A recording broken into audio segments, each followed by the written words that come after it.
Peggy 18.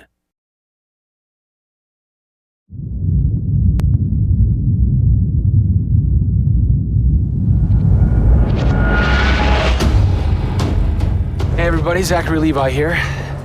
Over the last few months, we've brought you exclusive behind-the-scenes looks at the final hours of development of Tomb Raider. You've seen Camilla recording her last few lines, Rihanna musing her last few words, and Jason completing the last few notes of the score.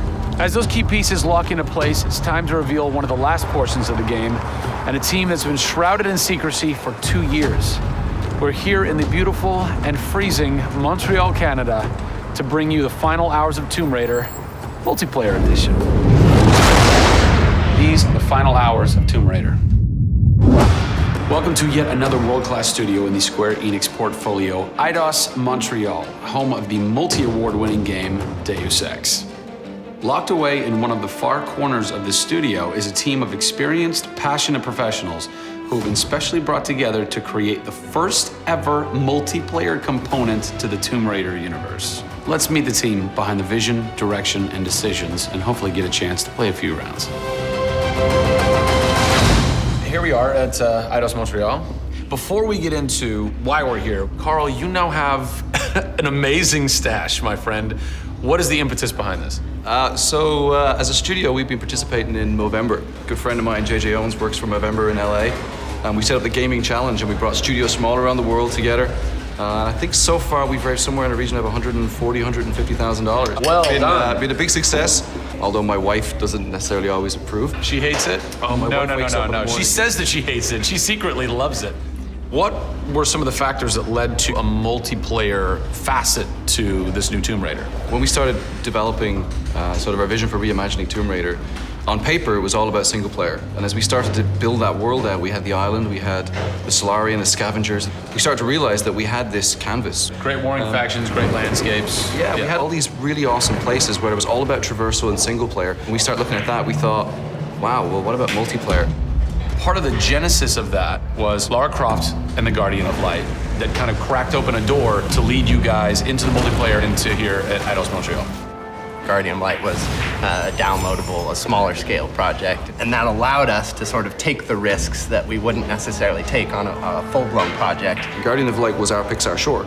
It's the idea that whilst you're building your big project, you're always thinking about that next thing, but also allowed us to be able to start understanding co-oping and networking. It was a game that actually brought Tomb Raider fans together for one of the very first times. You hear them in their ear and they were having fun. And as a result of that, that led to us thinking about multiplayer. Hopefully our single-player experience we're delivering is a very sort of single-player, solitary, immersive type of experience. But at the same time, we believed tomb raiding together with friends would be fun. Tomb raiding, I think that's the first time I've ever heard that term. I like that. It's fun. You know, axe climbing and zip lining and the traversal that we get in there and the traps. For me, it was very sad to have that catch-22 of it would be great to do this in multiplayer, but we just can't split our resources like that. And that's how Eidos Montreal came about. We had staffed up our team to develop a single player. Everybody was gelling together really well, and it wasn't something that we wanted to just bolt on. We always said if we were going to do it, we're going to do it right. If you could have a fan play the multiplayer for the first time, what do you want them saying? For me, they're kind of different moods. It's not like I do one or the other. It's kind of like sometimes I turn down the lights and just play that single player experience. And other times I want to just jump in and have fun and start killing fools.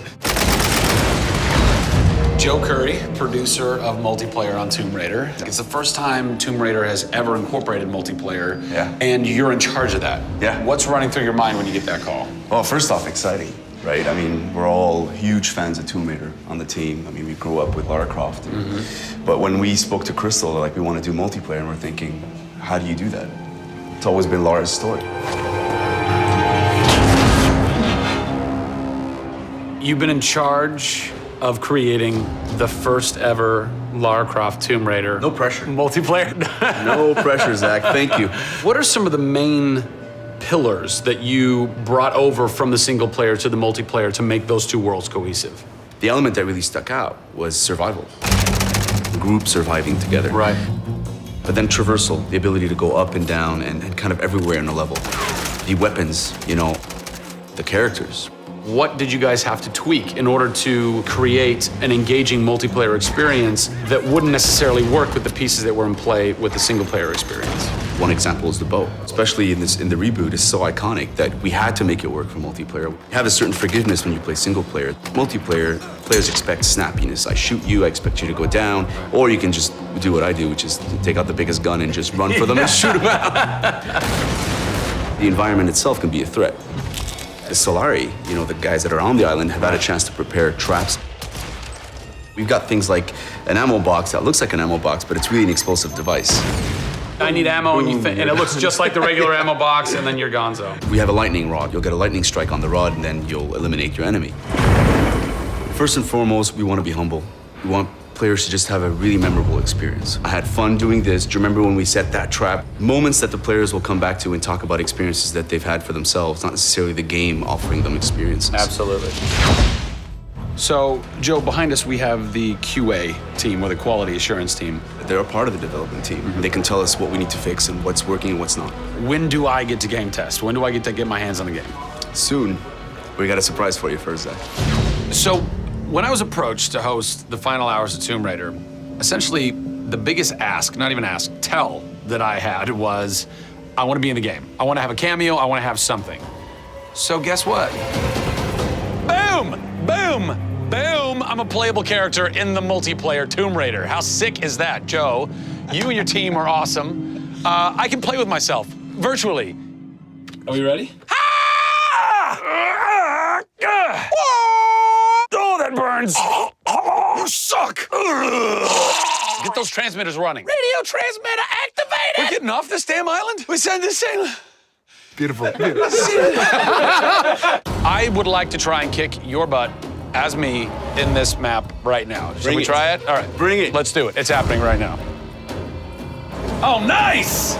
Was that one of my traps? That was one of your traps. Yeah! These movie traps are really fun. I mean, they're really, really fun. Yeah! Don't worry about it. Just because you made the game and I beat it. As you can see from the people and passion here at Eidos Montreal, this isn't just some add-on. They're devoting themselves to making this an experience in keeping with the feeling of single player. Familiar, yet different. Coming up in the final 2 episodes of our series, we go back to the home of Lara Croft. They're taking Tomb Raider to the finish line, and we'll be there for it.